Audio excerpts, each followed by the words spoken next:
Bienvenido una vez más al canal Equipando a los Santos. Aquí tengo mi libreta de apuntes y hoy quiero hablar. El último vídeo que hicimos o que hice fue referente a la activación del nuevo hombre. Dijimos que íbamos a hablar de activación, de impartición, de demostración y de transformación. Romanos capítulo 1, versículo 11, en la Reina Valera, versión 60, dice: porque deseo veros para comunicaros algún don espiritual, a fin de que seáis impartidos. Reina Valera de 1909 dice: porque os deseo ver para repartir con vosotros algún don espiritual para confirmaros. La Biblia de las Américas, en el mismo capítulo 1, verso 11 de Romanos, dice: porque anhelo veros para impartiros algún don espiritual a fin de que seáis confirmados.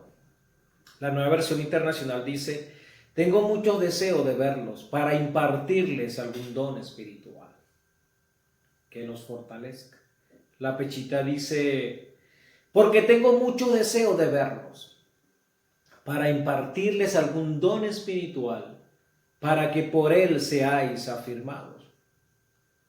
Entonces Dios ha estado impartiendo desde el momento de la creación y nos creó a nosotros completos. Dios hizo al hombre completo con la facultad de impartir a otros.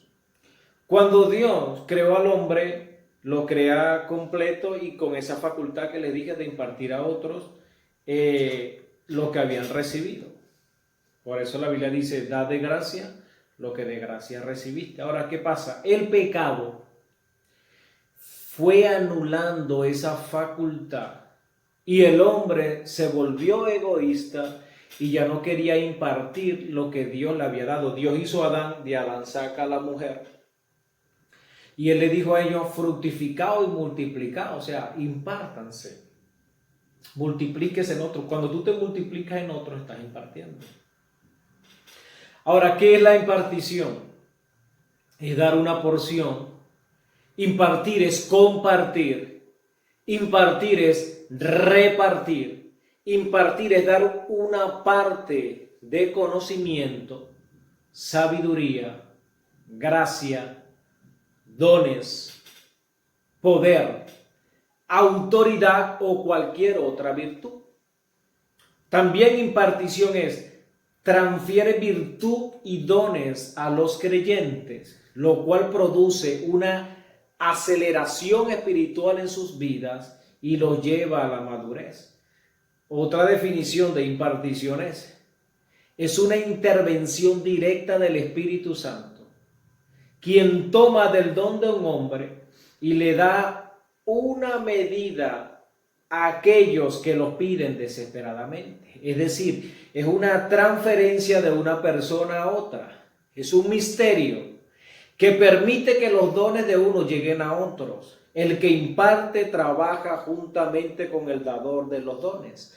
Romanos capítulo 1, versículo 11 dice: la palabra comunicar es el vocablo griego metadidomi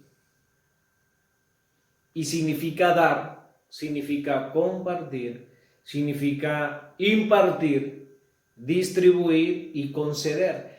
Por eso es que poco se ve la impartición en el Antiguo Testamento. En Números capítulo 11, Dios no le dice a Moisés que imparta.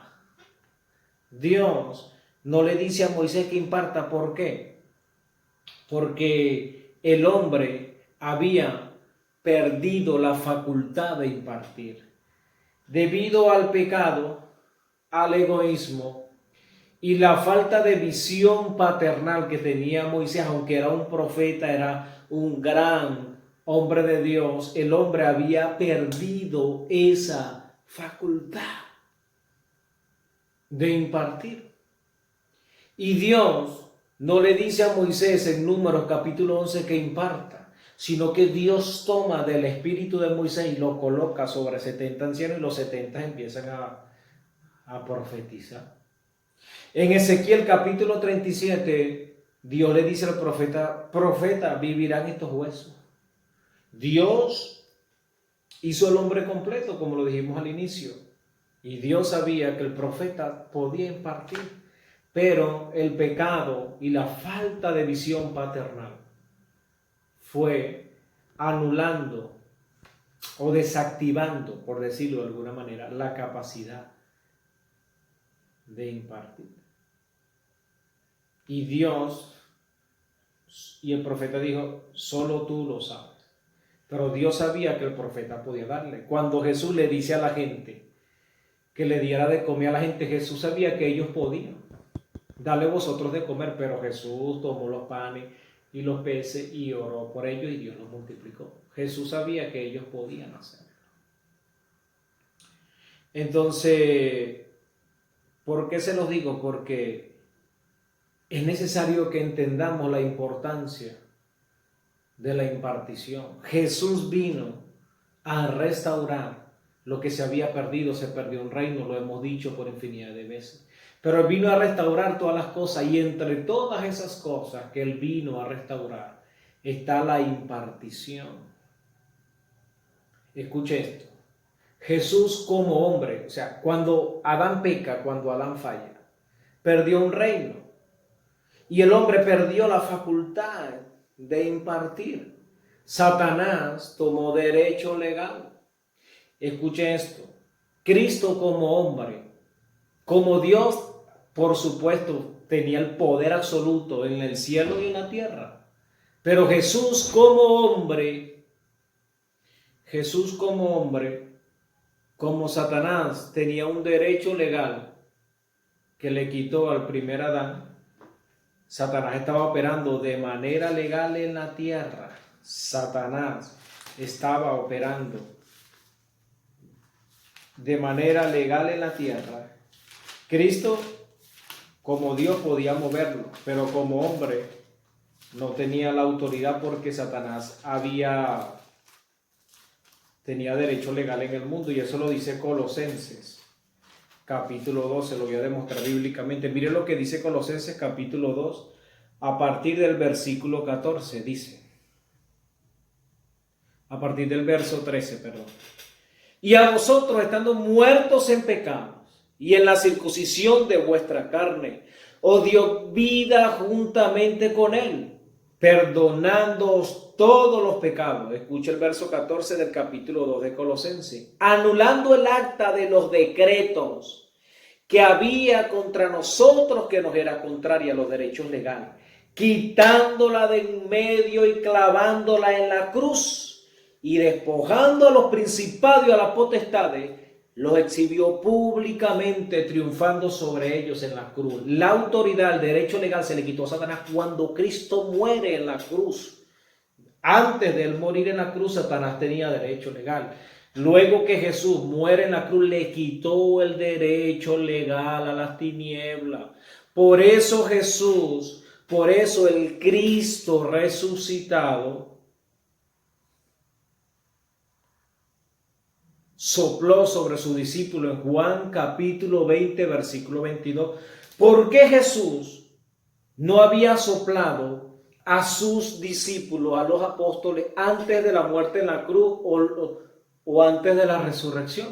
Porque no tenía un derecho legal, porque el derecho legal como hombre, el derecho legal se lo había quitado Satanás a Adán, y Cristo tenía que morir en la cruz, anular, quitar el acta de los decretos que nos era contraria, y triunfar sobre los principados, sobre las potestades en la cruz, a través del sacrificio perfecto. Luego de ello, que le quita el derecho legal, Jesús tenía derecho legal como hombre de impartir, como hombre y como Dios, de impartir el Espíritu Santo. Y cuando Jesús en Juan capítulo 20, versículo 22, sopló y le dijo, recibí el Espíritu Santo.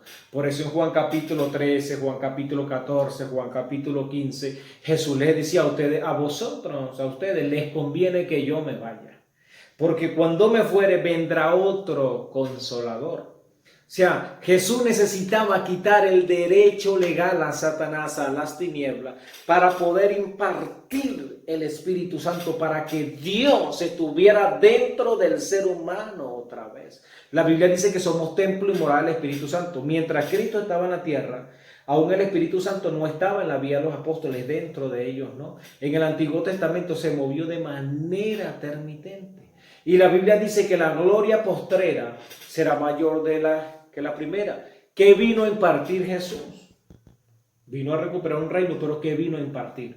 Jesús vino a impartir el Espíritu Santo nuevamente en la vida del hombre. El mismo soplo que le dio Jesús a sus apóstoles, a sus discípulos, en Juan capítulo 20, versículo 22, fue el soplo que el Padre le dio a Adán en Génesis capítulo 10, versículo 7. Entonces el Cristo resucitado sopló sobre sus discípulos, y lo que el Cristo resucitado vino a impartir fue la gloria postrera. Y la gloria postrera es el Espíritu Santo de Dios en la vida del nuevo hombre. Y la gloria postrera tiene que ver con afectar las naciones. ¿Por qué? Porque en la unción, un hombre, Jesús como hombre, cuando vino en su ministerio, afectó a una nación y afectó a Israel. Pero luego que Él le imparte el Espíritu Santo, por eso Hechos capítulo 1, versículo 8 dice, pero recibiréis poder cuando haya venido sobre vosotros el Espíritu Santo, me seréis testigos en Jerusalén, en Judea, en Samaria y hasta lo último de la tierra. ¿Por qué Jesús habló de una expansión? O sea, ustedes van a ser testigos, van a impartir en Judea. Luego de Judea se van a expandir, van a impartir, en Jerusalén. Luego de que imparten en Jerusalén se van a expandir, van a impartir en Judea. Luego de Judea van a impartir en Samaria. Y luego de Samaria van a impartir hasta lo último de la tierra. La gloria postrera tiene que ver con el movimiento de Dios, con la gloria de Dios, con el mover de Dios, con el Espíritu Santo para afectar naciones. La unción. Cristo solo vino a afectar a Israel porque todavía no había impartido, no tenía el derecho legal para impartir al Espíritu Santo. Entonces Cristo le quitó el derecho legal. Ahora usted como creyente puede impartir el Espíritu Santo y poner las manos sobre la gente y que la gente reciba el Espíritu Santo. Juan, cuando Cristo vino a él, Juan dijo, yo necesito ser bautizado por ti. Juan no estaba hablando del bautismo en agua. Juan estaba hablando de la investidura, del poder del Espíritu Santo y fuego, porque a Juan se le reveló que el que él bautizara y descendiera el Espíritu Santo en forma de paloma, ese es quien bautiza con el Espíritu Santo y fuego. Entonces Dios impartió el Espíritu Santo para que nosotros hagamos lo mismo, para que nosotros hagamos lo que él hizo hablando de Jesús, y para que usted imparta el Espíritu Santo. Solo después que ellos recibieron el Espíritu Santo pudieron impartirlo. Nadie puede impartir lo que no tiene. Da de gracia lo que de gracia recibiste. Entonces, qué buena es la impartición. Imagínese usted que cuando alguien activa a un pecador para vida eterna, le hace una declaración. Y esa persona, a través de esa confesión, la Biblia dice que si confesares con tu boca que Jesús es el Señor y creyeres en tu corazón que Dios le levantó de entre los muertos, serás salvo. Entonces quiere decir que si una persona confiesa a Jesús como Salvador, se está activando para vida eterna. Vida eterna es comunión con Dios. Entonces, ¿qué significa esto? Que si una persona estando muerta, a través de una confesión y creyendo en su corazón, a través de una declaración, de una oración, es activado a la vida eterna, a la comunión con Dios, a la legalidad en el reino. ¿Cuánto más un creyente que está vivo espiritualmente, a través de una oración, de una declaración, puede ser activado en el Espíritu? Entonces hoy vamos a orar para que se activen los dones. Vamos a orar para que la iglesia sea activada. Y vamos a orar por el virus que está afectando a las naciones, al mundo. Padre, te doy gracias. Padre, bendecimos tu nombre ahora. En el nombre de Jesús, activa el discernimiento de espíritu en la vida de tus hijos, los dones que están dormidos, que se despierten. Que tu iglesia pueda impartir la gloria postrera del Espíritu Santo a muchos. Padre, glorifica tu nombre. Activa los dones de sanidad que tanto se requieren. Padre, activa el don de ciencia, el don de profecía, el don de fe, el don de milagro.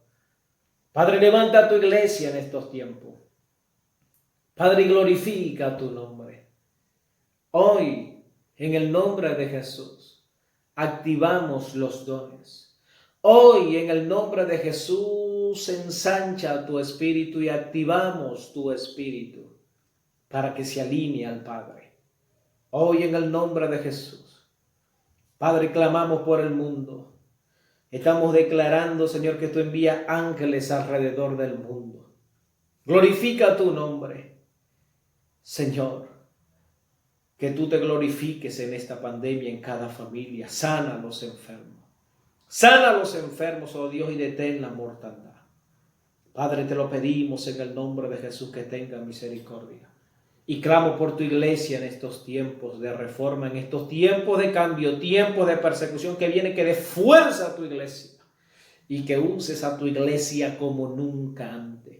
Que tu gloria corra a través de la vida de tus hijos en cada casa donde se encuentre, en cada hogar, en las escuelas, en los colegios, en los autobuses, en las avenidas, en las calles, en las plazas. Trae tu gloria, Dios, tu impartición gloriosa sobre tus hijos, para que ellos puedan impartir a otros, Señor, vida eterna, para que ellos puedan impartir a otros salvación y sanidad, para que ellos puedan impartir a otros liberación en el nombre de Jesús.